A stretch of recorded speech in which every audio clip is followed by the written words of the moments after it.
Harmony Creek was a town known for its cheerful laughter and brightly painted houses. But that was before the storm.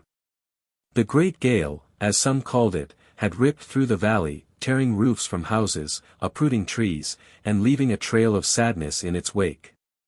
The once vibrant colors of Harmony Creek were now muted, covered in dust and debris.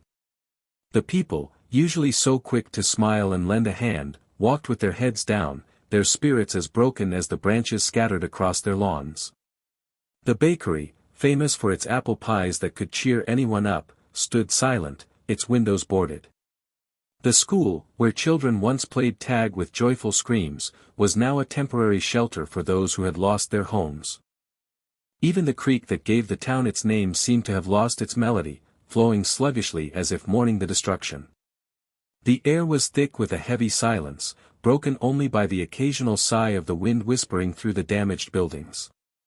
Hope felt like a distant memory, a forgotten song. It seemed like the storm had not only destroyed their homes but also their hearts. The townsfolk needed something, anything, to remind them of the joy that once filled Harmony Creek, to rekindle the flame of hope that had been all but extinguished. They just didn't know where to find it. Among the wreckage lived Barnaby, a large, fluffy sheepdog. He was known throughout Harmony Creek for his kind eyes and gentle nature.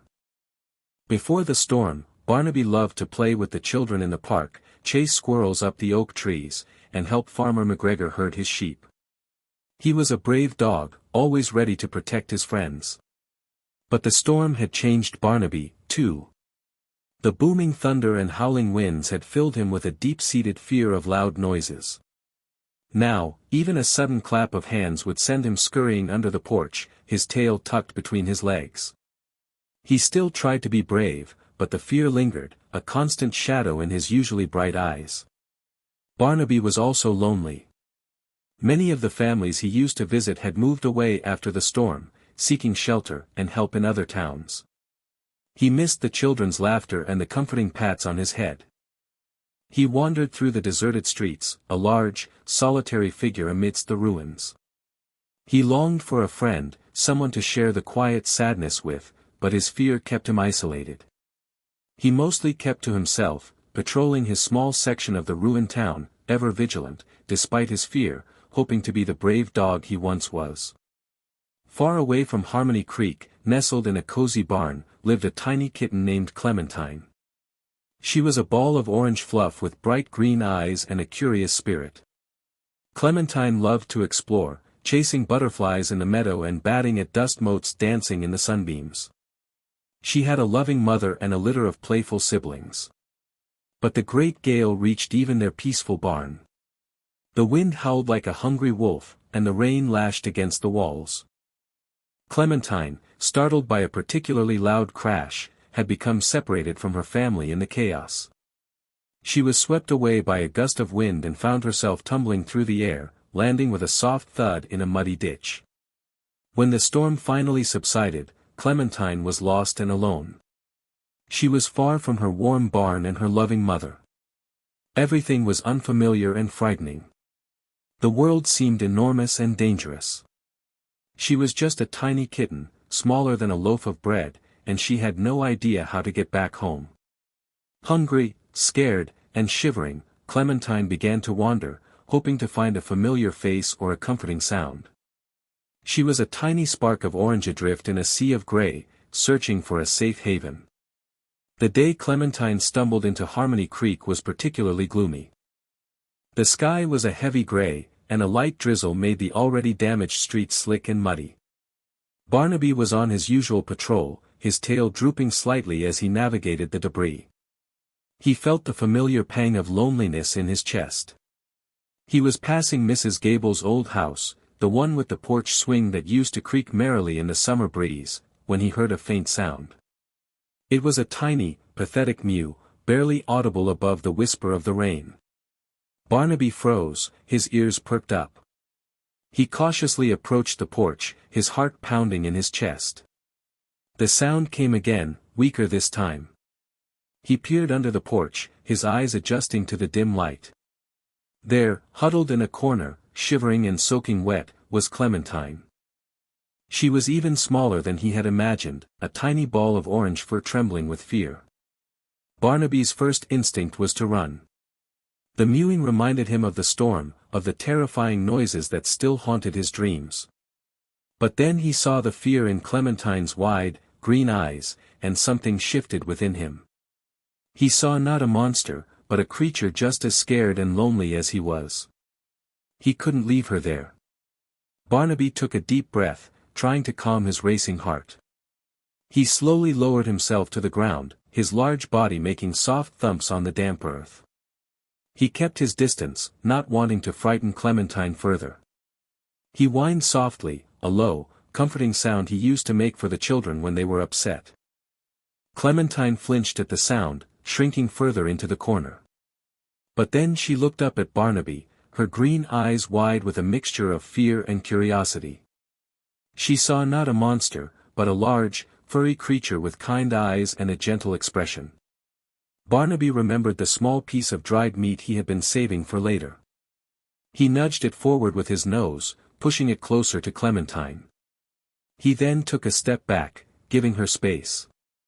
He wanted to show her he meant no harm. Clementine watched him cautiously. She was incredibly hungry, her tummy rumbling with emptiness. The meat smelled delicious, but she was still scared. Was this giant creature trying to trick her? After a moment of hesitation, her hunger won out. She crept forward, her tiny paws making soft pattering sounds on the wooden porch.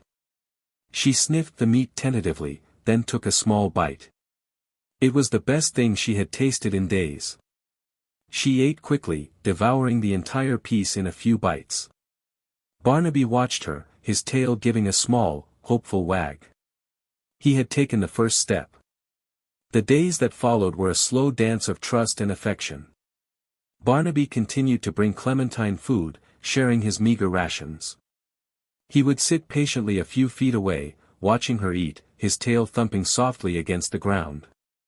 Clementine, in turn, began to venture out from under the porch, drawn by Barnaby's gentle presence.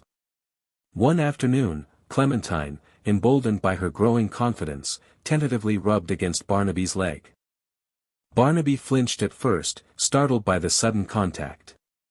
But then he relaxed, enjoying the soft, furry touch. He lowered his head and gently licked Clementine's head, a gesture of acceptance and affection. Soon, they were inseparable. Barnaby would carry Clementine on his back as he patrolled the streets, the tiny kitten clinging to his fur. They would play together in the empty park, Barnaby gently nudging a fallen leaf for Clementine to chase. At night, they would cuddle together under the porch, finding warmth and comfort in each other's presence. The aftershocks from the storm still rattled Harmony Creek, but now, when the ground trembled, Barnaby and Clementine would huddle closer, finding strength in their unlikely friendship. They were two lost souls who had found solace in each other, a big, brave dog and a tiny, adventurous kitten, bound together by a shared experience of loss and a growing bond of love. It wasn't long before the townsfolk started to notice the unusual pair. Old Mr. Henderson, who spent his days clearing debris from his garden, was the first.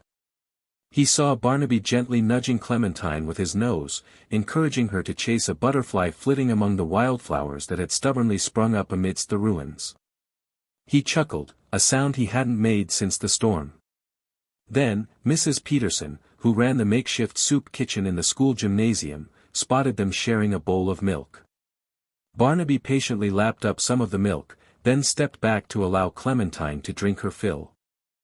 She smiled, a genuine smile that reached her tired eyes.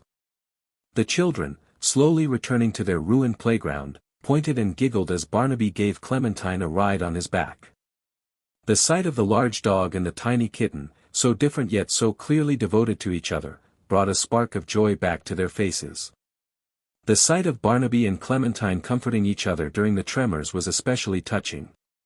Barnaby, no longer paralyzed by fear, would wrap his body around Clementine, shielding her from the shaking earth.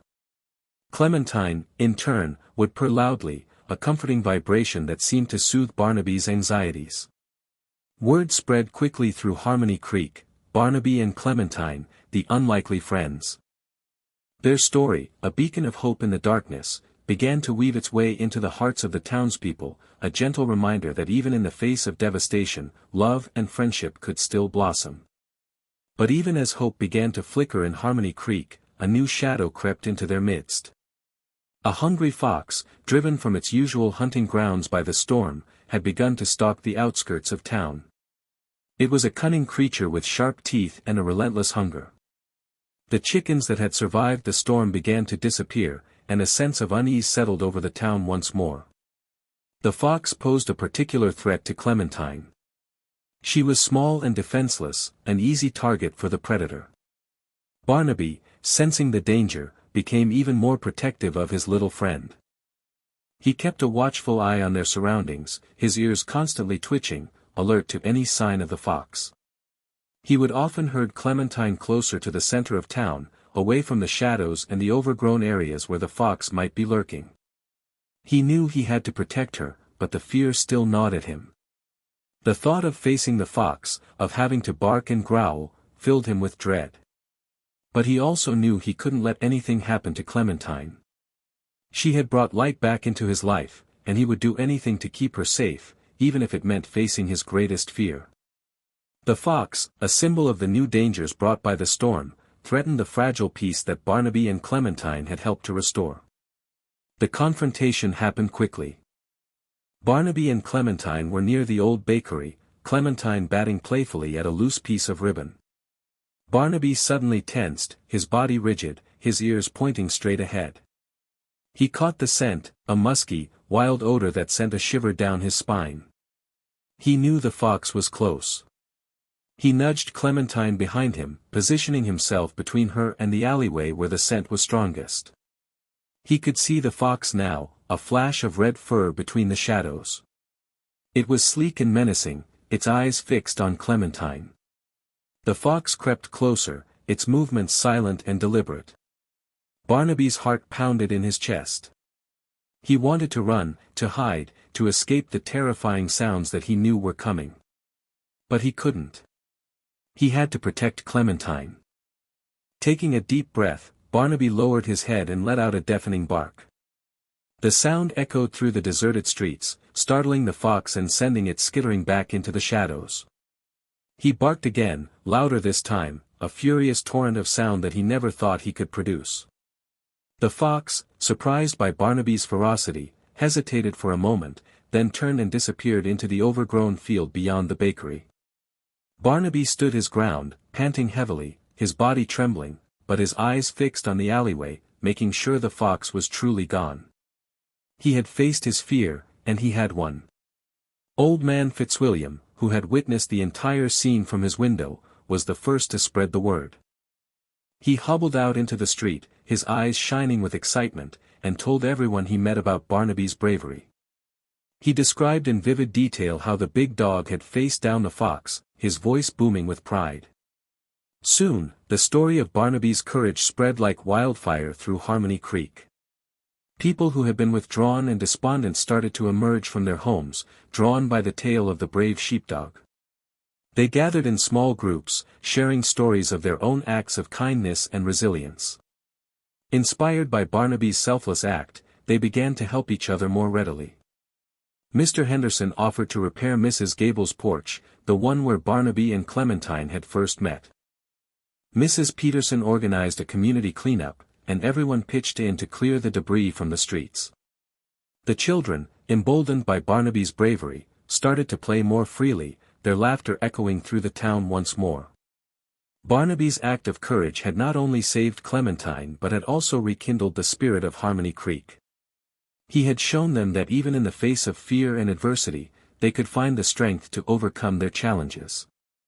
His bravery was a spark that ignited a flame of hope in their hearts, a reminder that even the smallest acts of kindness could make a big difference. As the days turned into weeks, Harmony Creek slowly began to heal. The brightly painted houses were repaired, the debris was cleared, and the sound of laughter filled the air once more. The bakery reopened, its windows filled with delicious-smelling apple pies, and the children returned to the school playground, their joyful screams echoing through the valley. Barnaby and Clementine, now local heroes, were at the heart of it all. They were a constant reminder that even in the darkest of times, hope and love could prevail. Their bond had grown even stronger, a testament to their unwavering devotion to each other. Barnaby was no longer afraid of loud noises, and Clementine had found a loving home. Their story became a fable, a tale told and retold throughout Harmony Creek. It was a story about courage, friendship, and the power of hope. It was a story about a brave dog and a tiny kitten who had found each other in the midst of devastation and had, in turn, helped to heal a broken town.